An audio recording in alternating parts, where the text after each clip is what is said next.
Muito boa noite a todos. Que Jesus nos abençoe, nos ampare.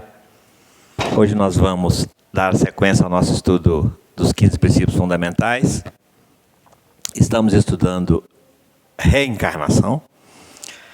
E na última semana, dia 1º de agosto, nós chegamos correlacionando a reencarnação com os outros 14 princípios fundamentais. Na última semana nós chegamos até a imortalidade da alma, não foi? Então hoje nós vamos avançar para a vida futura, mediunidade, plano espiritual, ação dos espíritos na natureza e influência dos espíritos na nossa vida. Influência dos espíritos na nossa vida.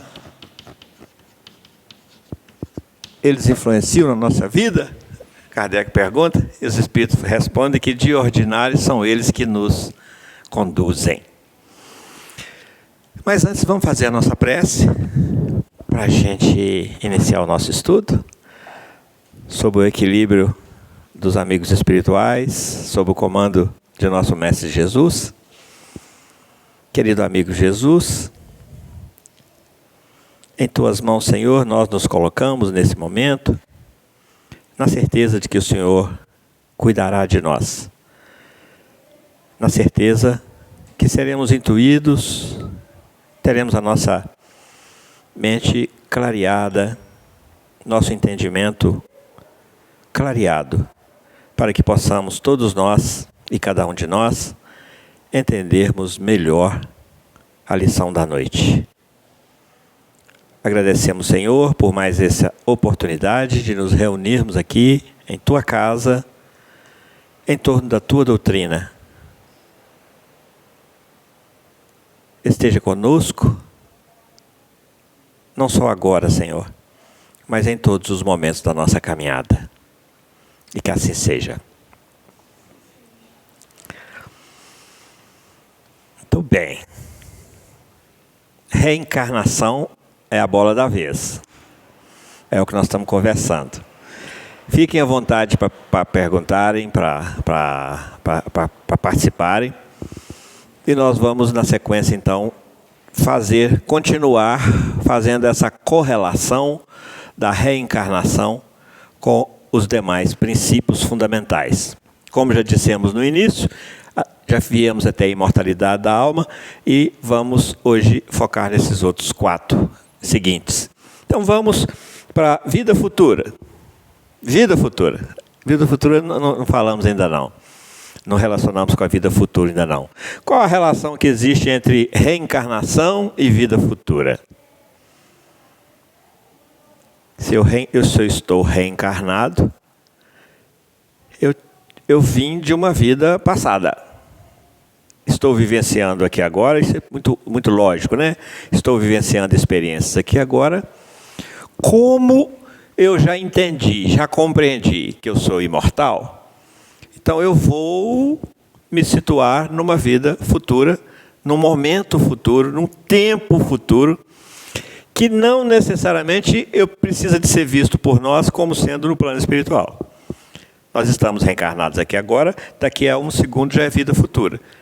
Mas como nós estamos falando de reencarnação, vamos focar em vida futura pós-desencarnação. Então, assim que a gente desencarna, assim que a gente retorna ao plano espiritual, nós adentramos uma vida espiritual, que é a nossa vida natural, normal, primitiva, porque nós somos espírito, nós estamos temporariamente revestidos de matéria. Daqui a pouco a gente vai retirar isso de nós, nos desvencilharmos desse corpo de matéria e, essencialmente, nós adentraremos o plano espiritual e no seio de uma vida futura. Porque não é aquilo que a gente vem falando sempre. Não basta a gente saber que é imortal. A gente precisa de se compreender e de se situar nesse contexto chamado vida. E em todos os ciclos que a gente vem vivenciando dessa vida. Porque se a gente for observar, os ciclos se abrem, se fecham, abrem outros, fecham outros. Então, quando nós adentramos ao plano espiritual, nós entramos num novo ciclo de vida. Sem o corpo físico, só com o corpo semimaterial, que é o perispírito, que nós já conversamos sobre ele, e continuamos a vida natural, normal. Quem é que vem narrar isso para nós com muitas particularidades é André Luiz. Quando ele recebe o espírito no plano espiritual e acompanha esse espírito, genericamente falando, acompanha esse espírito na sua vida, no exercício da sua vida, mostrando para nós que não difere muito daqui, que, aliás, não difere nada. A vida continua e continua exatamente da forma como a gente é. André Luiz, Emmanuel fala para nós, no livro Pensamento e Vida, que a casa mental é o espelho da vida em toda parte. Então, nós somente deixamos de exercitar-nos aqui e vamos nos exercitar, só que numa outra frequência diferente, nessa vida futura, chamada frequência de plano espiritual. Que frequência diferente é ela? Frequência vibratória diferente, frequência diferente, situação completamente diferente em termos de energia, em termos de matéria. Porque aqui nós estamos no corpo físico, que já nos habituamos a ele, estamos lidando com ele continuamente. Quando nós adentramos o plano espiritual nessa vida futura, nós percebemos o nosso corpo espiritual ou perispírito como nós percebemos o nosso corpo físico aqui. Então a vida continua. A coisa é tão parecida, segundo relatos, é tão nítida, que costumamos muitas vezes nem perceber que desencarnamos. E que muitas vezes ficamos algum tempo, quando estamos aí mais ignorantes, ficamos algum tempo achando que ainda estamos no corpo físico.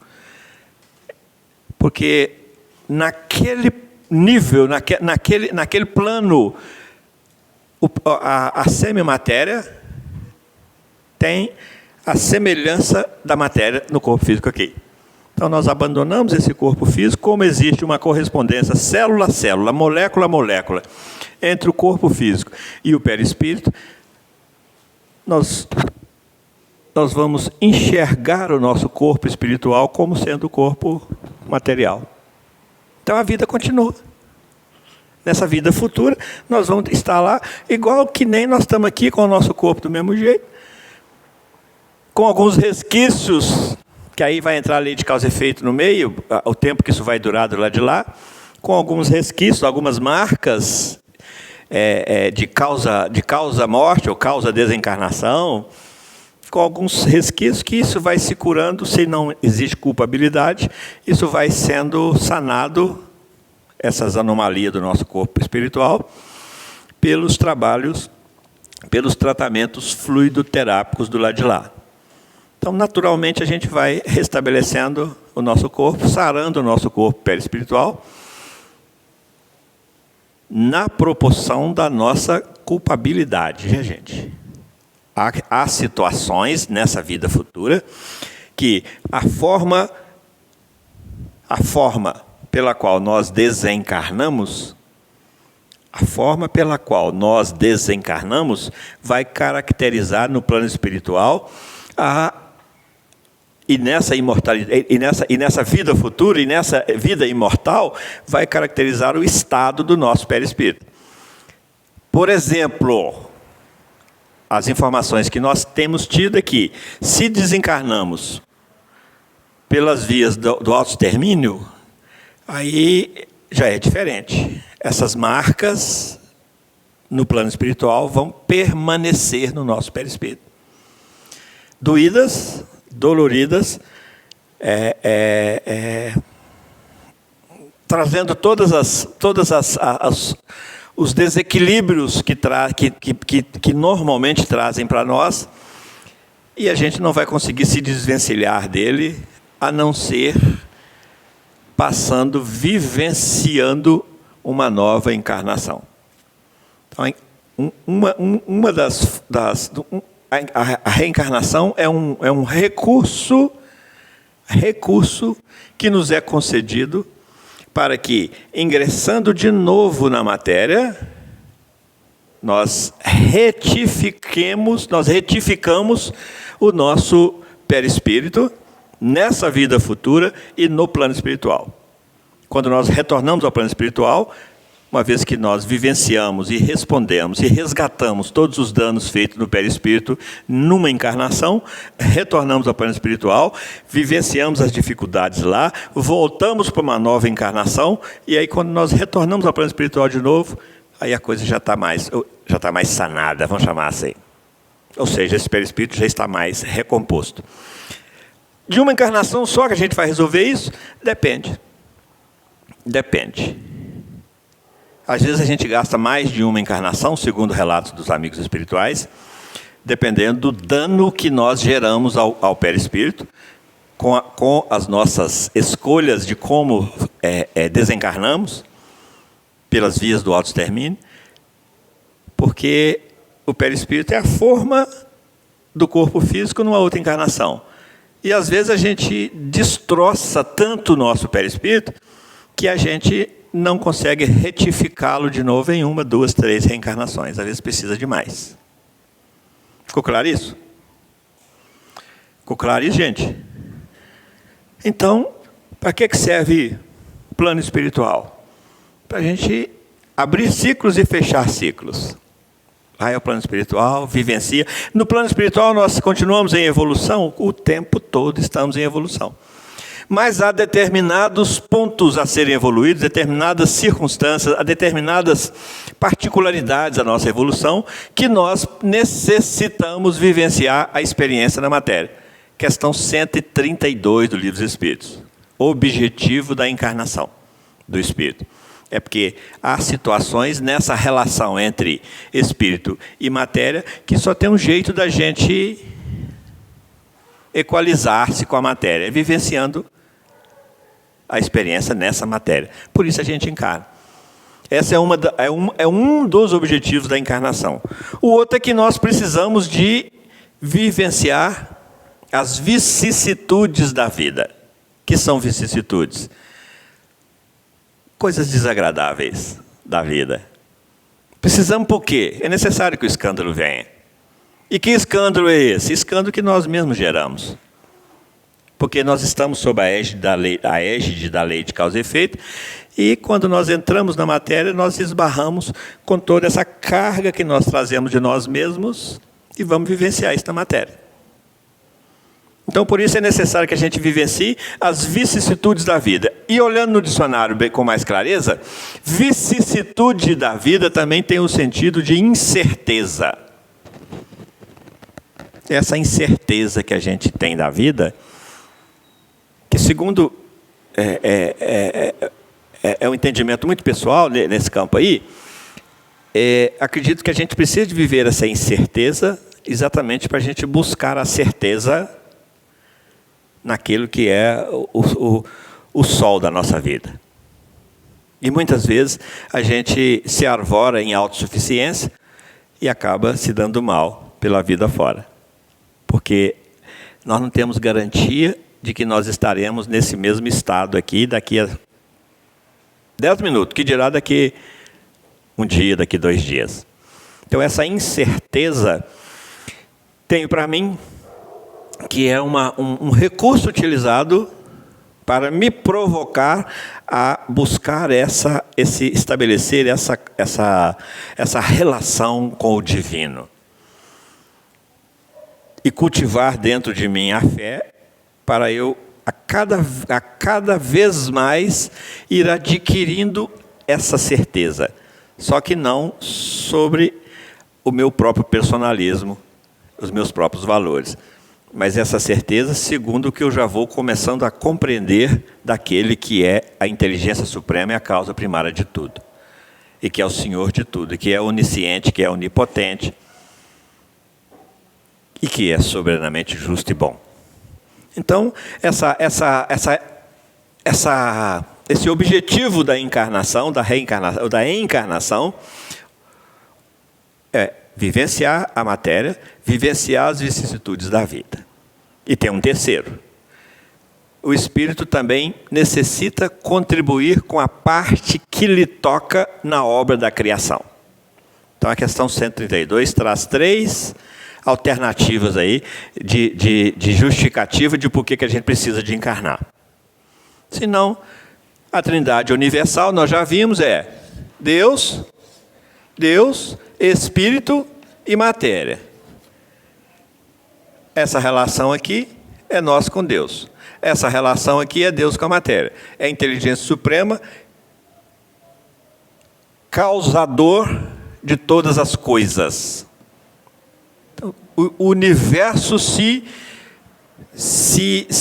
é compreendido desses 3 elementos. Deus, Espírito, é composto desses 3 elementos. Deus, Espírito e matéria. Como é que fica a relação entre Espírito e matéria? Em algumas situações, durante a encarnação, em algumas situações, o Espírito predomina sobre a matéria. Mas, em algumas outras situações, a matéria domina o Espírito. Por isso é necessário que o Espírito vivencie essas experiências na matéria. E é necessário que ele vivencie na encarnação essa dependência, esse laço de dependência, de submissão ao Todo-Poderoso, chamado vicissitude, incerteza que a gente tem. Porque sozinho a gente tem convicção, a cada nível de consciência que nós vamos atingindo, sozinho a gente vai criando convicção de que sozinho a gente não consegue, não é nada. E que nós precisamos dessa força divina em nossa vida. E a gente vem exatamente com essa incerteza, para nessa incerteza a gente ir buscar. E aí nós vamos fortalecendo a nossa fé nesse processo de busca, na proporção em que nós vamos conhecendo melhor essa força superior, a força divina. Kardec pergunta lá no Livro dos Espíritos, é possível que o homem, ou o espírito, atinja uma compreensão perfeita de Deus? Os espíritos respondem assim, não. Falta-lhe para isso sentido. Mas será, ele pergunta, mas será dado ao homem, em outras palavras, né? Será dado ao homem conhecer gradativamente a Deus? E os espíritos respondem, sim. Na proporção, na medida em que for se desmaterializando, ou seja, cessando com a influência da matéria. E, consequentemente, ir se espiritualizando. Aí, sem os embaraços da matéria, ele começará a entender Deus com mais amplitude, com mais amplidão.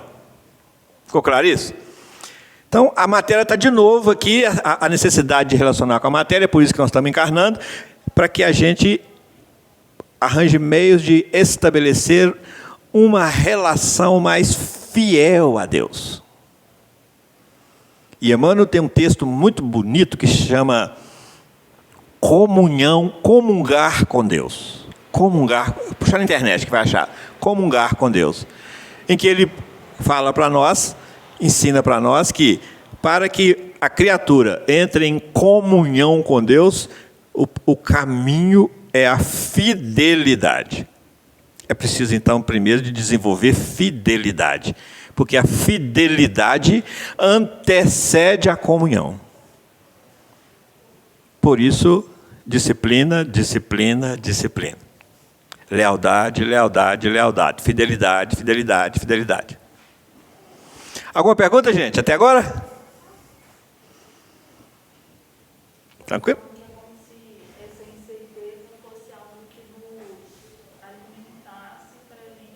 Caminhar na direção dele. Essa incerteza nos incomoda, nos amedronta, nos incomoda, nos deixa inseguro. E nós caminhamos na direção dele, de Deus, buscando satisfazer essa nossa necessidade de segurança, de definições. Aí daí vem, eu vou sim, se Deus quiser.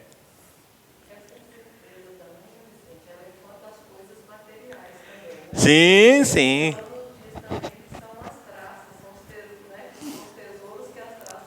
Sim.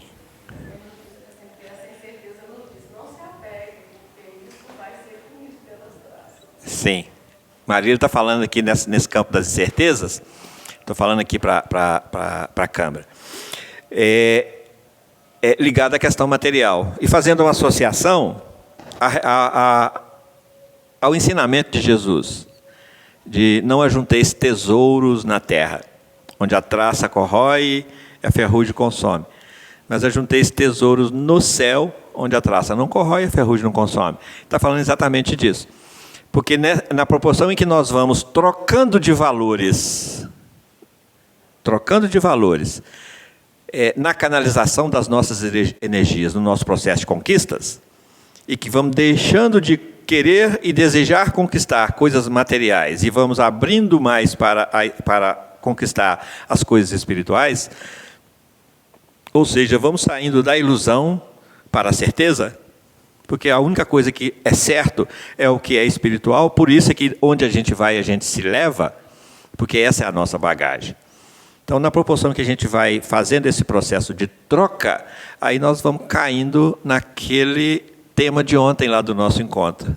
Nós vamos fazendo a nossa reforma íntima. A reforma íntima nossa guarda muita relação com como é que nós lidamos nesse campo espírito e matéria, nessa relação espírito e matéria. Porque na proporção em que nós vamos priorizando os nossos valores espirituais, nós vamos, consequentemente, fazendo a nossa reforma íntima. Porque no nosso íntimo, o que é que tem? De materialidade. Muitas vezes nós transpiramos materialidade, nós exalamos materialidade. Por quê? Porque ela ainda nos compõe com muita intensidade. E isso vai desencadear valores em nós que precisam ser modificados, precisam ser moldados, precisam ser remodelados. Como? Sendo espiritualizados.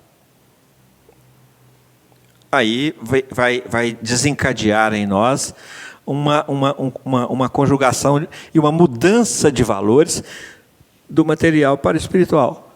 E na proporção que nós vamos nos espiritualizando, nós vamos nos assimilando cada vez mais à nossa própria essência. Daí a reforma da nossa intimidade. Sim, Marília? Luísa?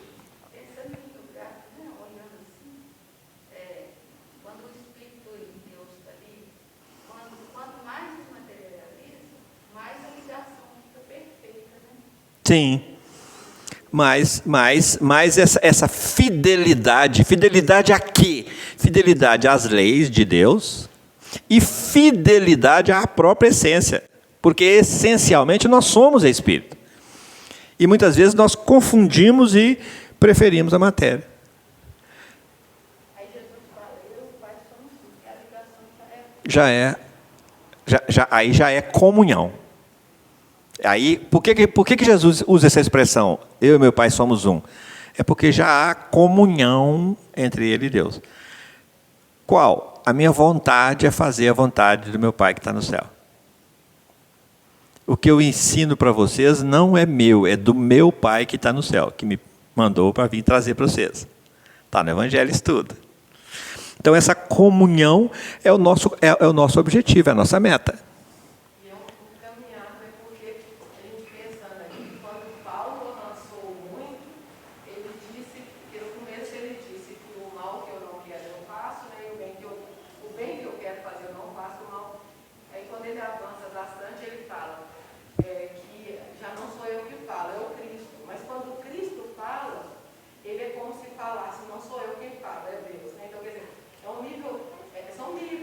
São níveis, sim. Paulo não teve a coragem de dizer que ele falava em nome de Deus, ele falava em nome do Cristo. Do Cristo, é. Ele tinha avançado muito que ele só falava. Porque ele, apesar de toda a evolução dele, do Paulo, ele ainda estava sob a influência da matéria. Então, É um caminhar. Porque entre o que eu quero fazer, o bem que eu quero fazer eu não faço, mas o mal que eu quero fazer, esse eu faço e me incomoda, entre esse momento e o momento de final dele lá, que ele fala assim, já não sou mais eu quem vivo, mas é o Cristo que vive em mim. Aí ele fala uma fala muito interessante, que é a síntese de tudo. Combati o bom combate. Para fazer esse salto aqui, é preciso combater o bom combate. O que é isso? Aqui, esse combate aqui. De ajustar esses valores aqui. Aí vem Jesus e fala assim, aquele que quiser seguir-me, o que é seguir Jesus? Caminhar nessa direção. Renuncia-te a ti mesmo. Por quê? Porque, embora sejamos espíritos, nós ainda trazemos em nós muita materialidade que às vezes até nos domina. E que nós precisamos de renunciando. Porque com isso aqui nós não vamos conseguir passar na porta estreita. Entrar pela porta estreita. Com esse agregado todo de materialidade, essa porta estreita aqui, a gente não vai dar conta de passar nela. Tranquilo isso, gente? Então, plano espiritual e vida futura, a gente tem muita coisa para falar aqui. Mas a gente está querendo fazer exatamente essa associação e deixar para a intelectualidade, para a racionalidade, para o emprego desse lado filosófico do Espiritismo, de cada um de nós, para que a gente continue fazendo essa correlação entre os princípios fundamentais, porque a chave da compreensão do todo passa exatamente pelas partes. Que aí, quando a gente vai correlacionando tudo, a gente vai cada vez mais entendendo com mais amplitude essa nossa relação com a matéria e a relação com o divino. Então fica para cada um de nós, aqui é só a proposta aqui é a gente apontar caminhos. E a gente saber que existe essa correlação, e que existe esse caminho. E que o aspecto filosófico do Espiritismo, ele está aqui, ó. Aqui, ó. Está aqui, ó. Filosofia. O que é isso? Pensar. Quem é que pensa? É o Espírito.